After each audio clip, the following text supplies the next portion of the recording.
in die afgelope 5 jaar het Chemie regtig vir my baie geleenthede gebied met beide sport en akademie. Ek meen in die afgelope jaar was dit klaar besig genoeg met hokkie speel en regtig hard leer vir baie belangrike eksamens.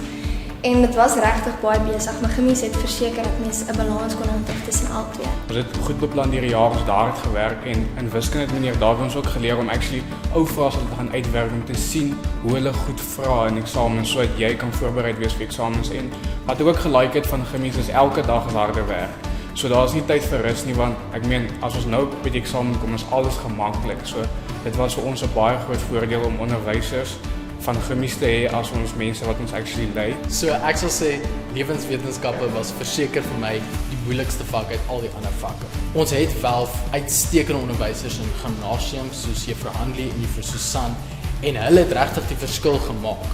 As jy net gaan kyk na die feit dat hulle elke Woensdag en Dinsdag ekstra klasse aangebied het. So as ek byvoorbeeld rugbywedstryd gehad het of rugbyproewe of so iets, dan was onderwysers altyd bereidwillig en het vrymoedigheid gehad om my enige tyd te help wat my gepas het en dit het my regtig gehelp om alles te kan doen wat ek wil doen.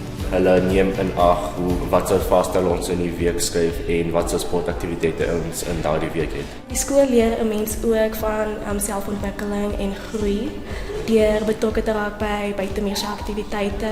Byvoorbeeld ek was betrokke by kuns, koor, beses en alle kreatief. Dat tydsbestuur en prioritisering 'n baie belangrike aspek is, van sport tot laat in die aande en dan huiswerk doen om seker te maak dat die goed wat eerste prioriteit moet vat, eerste gedoen word sodat alles betyds kan klaar is en ek dink dit is 'n belangrike aspek wat in mense werklewe ook dan nou vorentoe moet gedra word. Die grootste raad ek sal gee is dat as 'n leerder moet jy aktiewe balans vind tussen aktief wees en te studeer.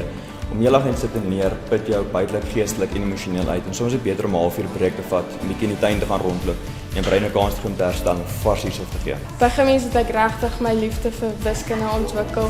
Ek kon alfa wiskunde by die skool gevat het en die uitstekende onderwysers het regtig my deur my hoërskoolloopbaan gelei en my baie gehelp om my wiskundevaardighede te ontwikkel. Ons het by Chemie 'n kultuur van uitnemendheid. Elke Chemie gee heel beste op die sportveld, kultuur en akademie. Jy hoef nie 'n balkie aan te hê of 'n naamplak aan te hê om as 'n leier te erken te word nie. Van ware leierskap kom van binne. Onthou, die onderwyser staan bankvas agter jou en God is getrou. Sy liefde is genoeg om jou deur te dra.